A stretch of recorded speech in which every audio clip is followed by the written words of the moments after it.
नीतीश जी का तो हाल कुछ ऐसा है, वो बीन पेंदी के लोटे बन चुके हैं। जिनकी सिंदूर उजड़ गए, क्या उनकी सिंदूर को वो वापस कर सकते हैं? तो जितनी गरीब लड़कियां हैं, जितनी दलित लड़कियां हैं, उनकी शादी करवा दे, अच्छी घराने में सेट करवा दे।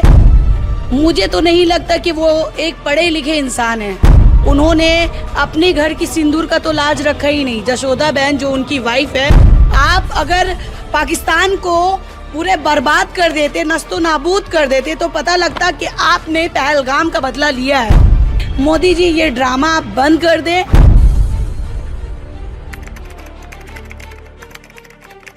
ऑपरेशन सिंदूर के बाद प्रधानमंत्री नरेंद्र मोदी और भारतीय जनता पार्टी के तरफ से शुरू में कहा गया था कि घर घर सिंदूर पहुंचाया जाएगा, मगर जब महिलाओं ने आलोचना की तो कहा गया कि यह खबर झूठी है और यह खबर का किसी तरीके से कोई सरोकार नहीं है। हमारे बीच जो है रुखसाना खातून है, इंडियन नेशनल कांग्रेस से जुड़ी हुई है। रुखसाना जी, प्रधानमंत्री नरेंद्र मोदी अगर सिंदूर भेजते हैं या भाजपा सिंदूर भेजती है तो आप उस सिंदूर को स्वीकारेंगे? सबसे पहले तो मैं आपको ये कहना चाहती हूँ, जो मोदी जी जिस तरीके से ये गंदी राजनीति चल रहे हैं और वो कहते हैं कि घर घर सिंदूर भेजाने का जो मिशन वो अपनाने की कोशिश कर रहे हैं। सबसे पहली बात, उन्होंने अपने घर की सिंदूर का तो लाज रखा ही नहीं। जशोदा बहन जो उनकी वाइफ है, बेचारी आज 72 साल की हो गई है मेरे ख्याल से, तो अभी तक तो उनको सिंदूर मिला ही नहीं। तो जो सब अपने सुहाग का सिंदूर लगाएंगी कि मोदी जी का दिया हुआ सिंदूर लगाएंगी? मोदी जी वो पागल हो चुके हैं, उनको समझ में नहीं आ रहा राजनीति में करना क्या है, हिंदुस्तान को संवारना कैसे है। लेकिन गलत गलत चीज़ें लाकर वो अपने आप को अब कहते हैं कि खून में सिंदूर बह रहा है, मतलब उनके बॉडी में हाँ गर्म सिंदूर बह रहा है। तो ये कैसी बातें हैं? मुझे तो नहीं लगता कि वो एक पढ़े लिखे इंसान हैं। अगर पढ़े लिखे वो देखिए, अब ये तो वही बेहतर जाने कि कहाँ से एमए की डिग्री उनको मिली है।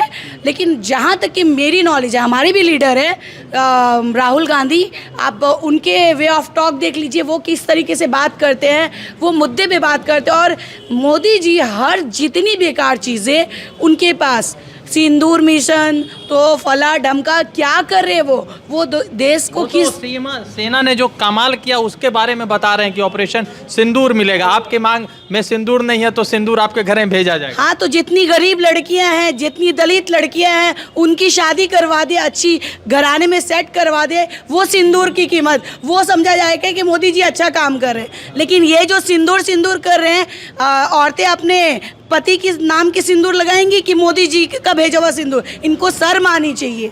मोदी जी पूरे गिर चुके हैं, इनको पता नहीं है। ये हर चीज़ को मजाक समझ के पूरे हिंदुस्तान को कहां से कहां लेकर आए। आज देख लीजिए, आज जो पहलगाम में इतना बड़ा हादसा हुआ, जो महिलाएं जिनकी सिंदूर उजड़ गए, क्या उनकी सिंदूर को वो वापस कर सकते हैं? क्या वो अच्छा ऑपरेशन सिंदूर से वो क्या साबित करना चाहते हैं? आप अगर पाकिस्तान को पूरे बर्बाद कर देते, नस्तो नाबूद कर देते, तो पता लगता कि आपने पहलगाम का बदला लिया है। लेकिन आपने क्या किया? आपने हमेशा ऐसी गंदी राजनीति चली, कभी कुछ। आप कभी बोलते हैं कि मैं बायोलॉजिकल नहीं हूँ, तो आप क्या है? अभी बोलते हैं मेरे खून में सिंदूर बह रहा है। तो मतलब ये एक अच्छे एक एडुकेटेड प्रधानमंत्री की वो नहीं है, विचारधारा आपके अंदर नहीं है। अगर आता है घर में तो रिएक्शन क्या होगा? औरतें ना, मैं सच बोल रही हूँ, मैं भी एक औरत हूँ, हर औरतें ना, उनको ना इस बार ना मेरे ख्याल से ना जूते का माला पहना कर यहाँ उनके जितने जो कार्यकर्ता है उनको विदा करेंगी। और सबसे बड़ी, आप देख लीजिए ना, मोदी सरकार में इतने गंदे मतलब गंदे, ये गंदी वर्ड भी छोटी पड़ गई है कि इतनी वाहियात वीडियो वायरल हो रही है कि आज औरतें भी शर्मसार है कि चल क्या रहा है। आज हम सुरक्षित नहीं हैं, चाहे वो हिंदुस्तान के किसी भी कोने में, बंगाल क्यों ना हो।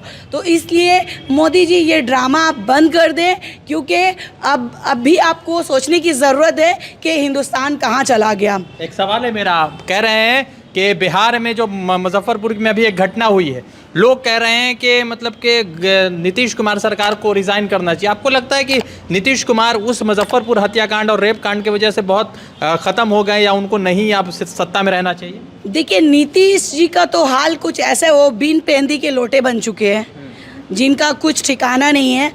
आज उनको भी सोचने की ज़रूरत है, और कहीं ना कहीं जिम्मेदार नीतीश जी को भी मैं मानती हूँ। आज मोदी सरकार जो जितनी गंदगी कर रहे हैं, नीतीश जी भी कहीं ना कहीं ऐसे लोगों को सपोर्ट करके उन्होंने भी अपना नाम उसी जगह लिखवा लिया है। आपने कहा यशोदा बेन जी का जो उनकी धर्म पत्नी है उनका सिंदूर, मगर उनको तो सिंदूर मोदी जी ने ही लगाया है ना। लगाया, निभाया कहाँ भाई? सिंदूर लगाना इट्स वेरी इजी।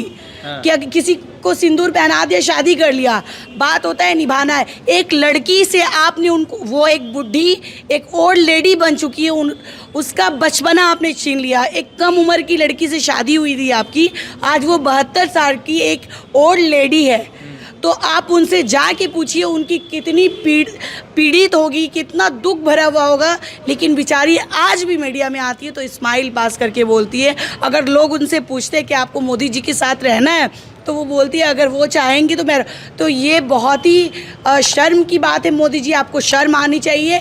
दूसरे का सिंदूर को का ख्याल रखने की बजाय आप अपनी जो सिंदूर जिसको आपने पहनाया है उसकी लाज रख ले, क्योंकि वो अब 72 साल की हो गई है। और हम सब यशोदा बहन के साथ हैं, और हम लोग चाहते हैं कि आप उनके सिंदूर का लाज रखें, उनके साथ अपना घर बसाएं, और आखिरी सांस में, आखिरी जो होता है कि आखिरी सफ़र में कम से कम आप यशोदा बहन का साथ दें। ठीक है, बहुत शुक्रिया। तो रुखसाना खातून से बातचीत हो रही थी सिंदूर ऑपरेशन सिंदूर के बाद, जो भाजपा की तरफ से कहा जा रहा था। शुरू में कई सारे नेताओं ने उनके कहा कि सिंदूर भेजा जाएगा, बाद में जब महिलाओं का गुस्सा नज़र आया तो उसी पर कहा गया कि सिंदूर ऑपरेशन का बाद, जो ऑपरेशन के बाद सिंदूर भेजने की बात थी वो फेक थी। अब देखना यह है कि 9 जून को क्या कुछ होता है। प्रधानमंत्री नरेंद्र मोदी के कार्यकाल की जश्न मनाए जाएंगे, या ऑपरेशन सिंदूर की सक्सेस पर सिंदूर भेजे जाएंगे। रज़ा अंसारी की रिपोर्ट। द इंडियन खबर, सच आपके सामने।